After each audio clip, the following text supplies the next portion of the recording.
Student आइए हम लोग देखेंगे इस वीडियो में क्लास 11 चैप्टर नंबर 1 सेट्स में। तो इसमें हम लोग देखेंगे एप्सिलॉन का क्या मतलब होता है, जिसको बिलोंग्स के लिए हम लोग सिंबल यूज़ करते हैं। ठीक है स्टूडेंट्स, तो ये जो सिंबल होता है स्टूडेंट्स, ये जो सिंबल होता है इसका क्या मतलब है, देखिए स्टूडेंट्स, सिंबल इसका क्या मतलब है। ठीक है, तो इसको हम लोग पढ़ेंगे स्टूडेंट्स क्या, एप्सिलॉन, एप्सिलॉन।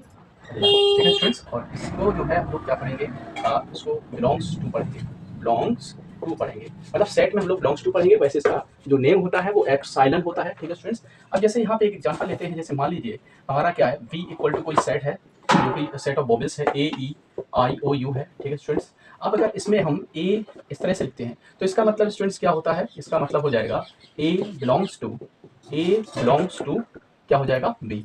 यहाँ पे एक एलिमेंट है, मतलब ये सिंगुलर सब्जेक्ट है, इसलिए यहाँ ये प्रेजेंट इंडेफिनिट का सिंपल सेंटेंस है, और उसमें क्या होगा, मेन वर्ब में एस ए एस लगता है, इसलिए यहाँ पर एस लगता है। ठीक है स्टूडेंट्स, दूसरी बात ये है, अगर स्टूडेंट्स इसी को हम ऐसे भी लिख सकते हैं, ए इज प्रेजेंट इन बी, ऐसे भी लिख सकते हैं।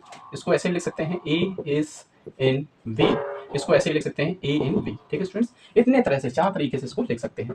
अब मान लीजिए ऐसे भी लिखा हो, ए कॉमा ई ऐसे लिखा हो, इसका मतलब क्या होगा स्टूडेंट्स, इसका मतलब होगा A comma E belong to B. ठीक है स्टूडेंट्स, अब देखिए यहाँ पे प्लूरल सब्जेक्ट हो गया, इसलिए यहाँ पे मैन वर्ब में एस नहीं लगेगा, इसलिए यहाँ पर क्या होगा, बिलोंग टू बी। राइट, इसको ऐसे भी लिख सकते हैं, A comma E are present in B. ठीक है स्टूडेंट्स, इसको ऐसे भी लिख सकते हैं, ए कॉमा ई आर इन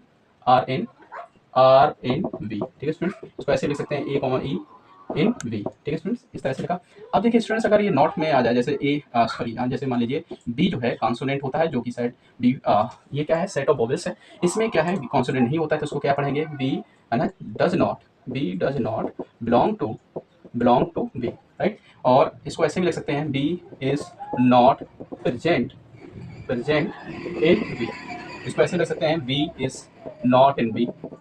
इसको ऐसे लिख सकते हैं, बी नॉट इन बी। ठीक है students, not in B. Right, अब इसको और भी एक और दो ले लेंगे अगर एलिमेंट्स, बी कॉमा सी ऐसे कर लें, तो इसका मतलब क्या हो गया कि B comma C do not belong to B. इसको ऐसे भी लिख सकते हो, B comma C are not present in B. ठीक है स्टूडेंट्स, इसको ऐसे लिख सकते हैं, B comma C are not in B. ठीक है स्टूडेंट्स, उसके बाद ऐसे लिख सकते हैं, B comma C not in B. ठीक है स्टूडेंट्स, तो इस तरह से ये हम बिल्कुल आपको बताया कि किस तरह से सही से मतलब सेट में बिलोंग टू का जो ये सिंबल एप्सिलॉन है, इसका सही से कैसे पढ़ते हैं।